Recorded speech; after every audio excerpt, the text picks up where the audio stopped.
साधक गौरव आचार्य श्री पुलक सागर जी के प्रवचन और लेटेस्ट धार्मिक भजन व कार्यक्रम निशुल्क देखने व सुनने के लिए हमारे YouTube चैनल जिन शरणम मीडिया को अभी सब्सक्राइब करें और बेल आइकॉन पर क्लिक जरूर करें।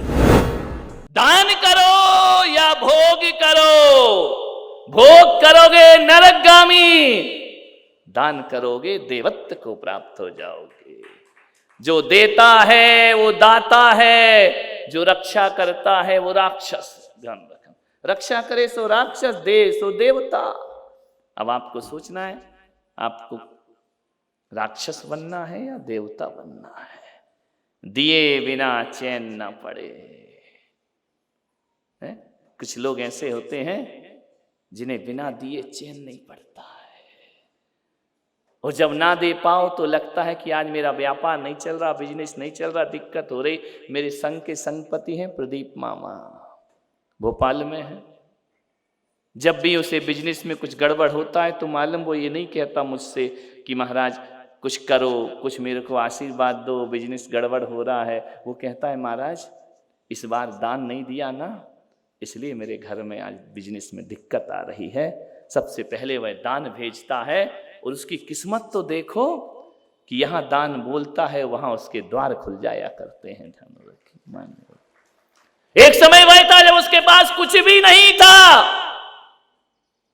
बिल्कुल कुछ नहीं। जब से जिनेंद्र भगवान से जुड़ा तब से उस आदमी ने कभी पलट के नहीं देखा अपनी जिंदगी में। सादा जीवन, सादगी का जीवन, निर्मलता का जीवन।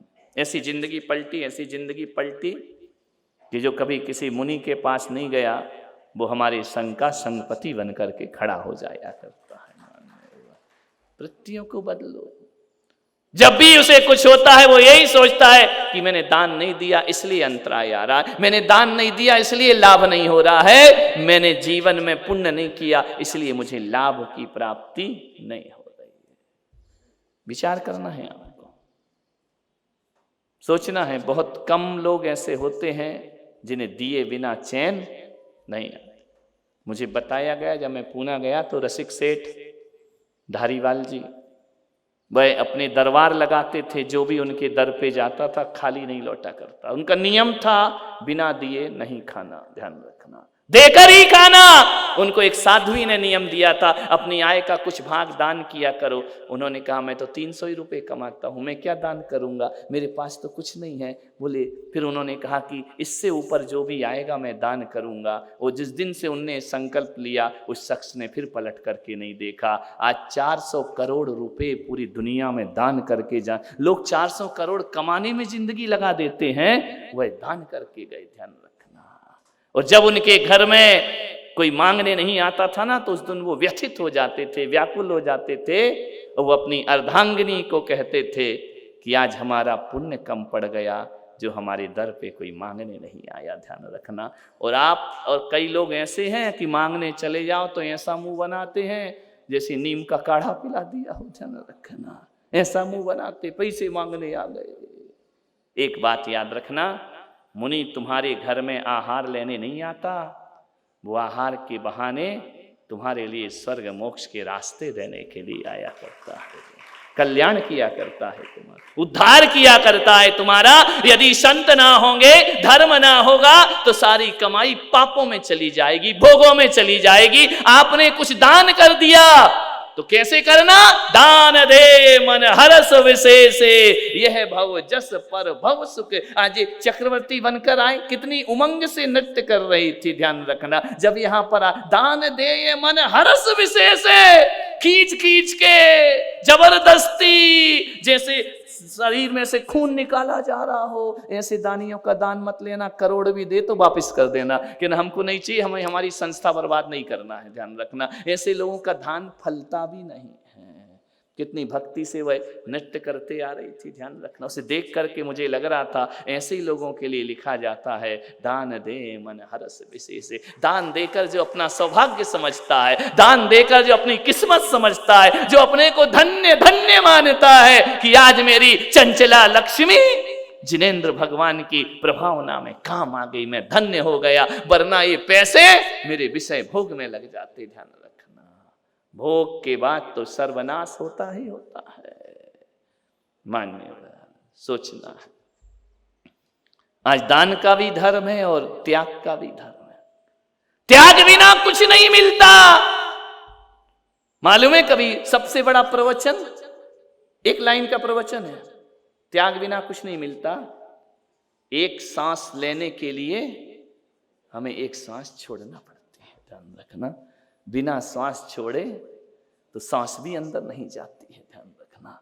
त्याग तो करना ही पड़ेगा जिंदगी में अपने। बिना त्याग के कुछ भी संयम, कुछ भी जीवन में उपलब्धि नहीं। तैयार रहे।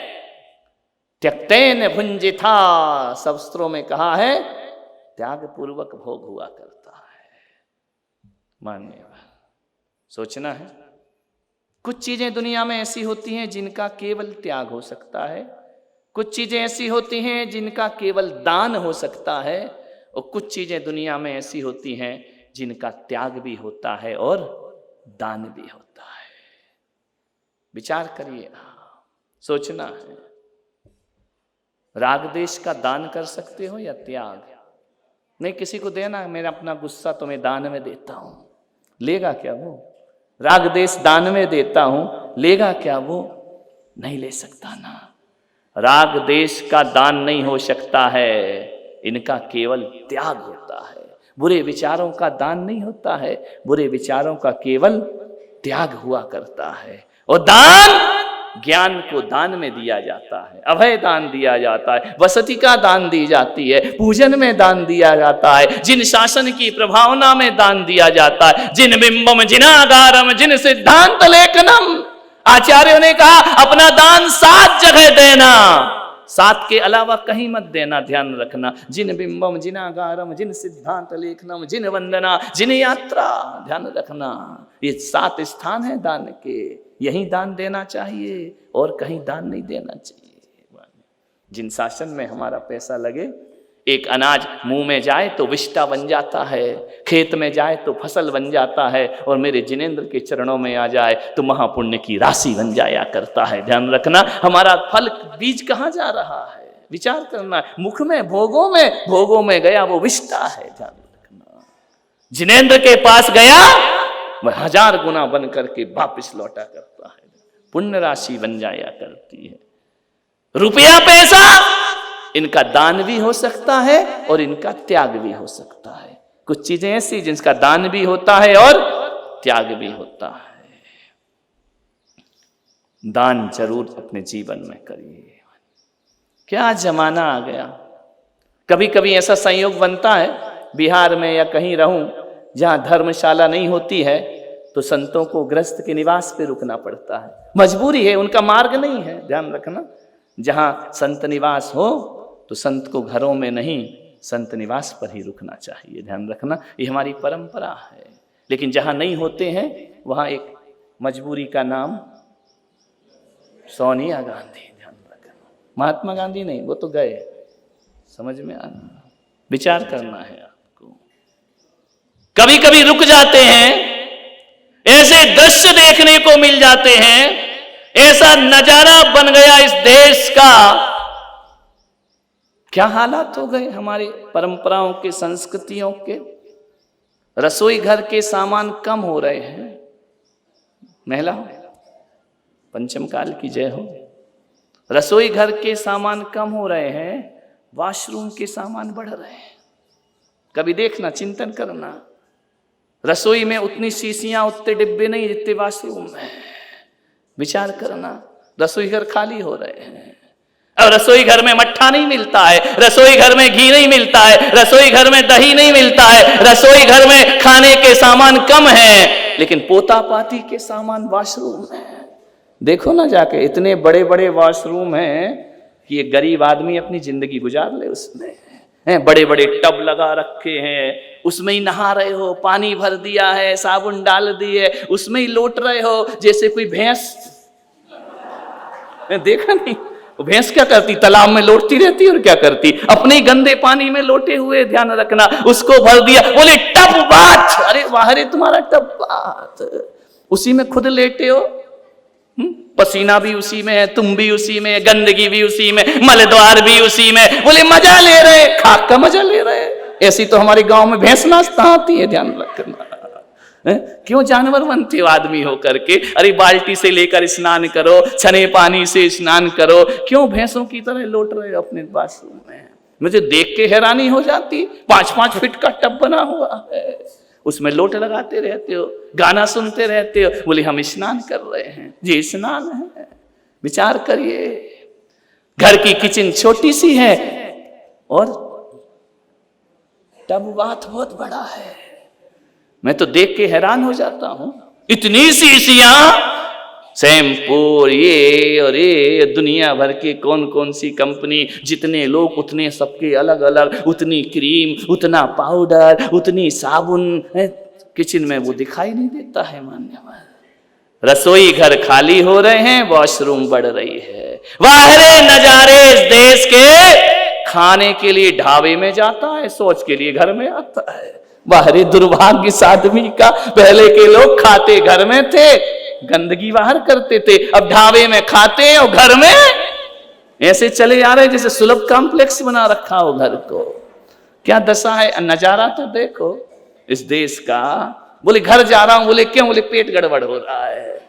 बोले कहां जा रहा? बोले ढाबे में जा रहा हूं। बोले क्यों? बहुत दिन हो गए घर में खाते, थोड़ा अब 14 के बाद जाएंगे ना ढाबे में, है ना, सब जाएंगे। विचार करिए, सोचना है आपको। वाह रे दुर्भाग्य इस देश का कि खाने की सब्जी फुटपाथ पे मिला करती है, पैरों की चप्पल शोरूम में मिला करती है। इससे बड़ा दुर्भाग्य क्या होगा इस देश का? चप्पल कांच के शोरूम में रखी, ऊंची हील वाली रखी है।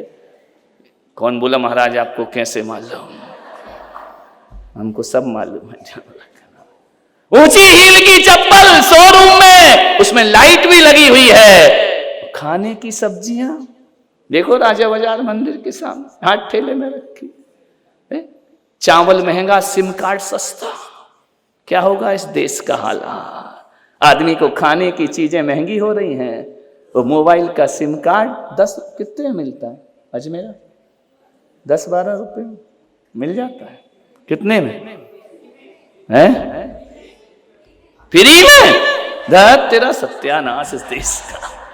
विचार कर, फ्री में मिल रहा है।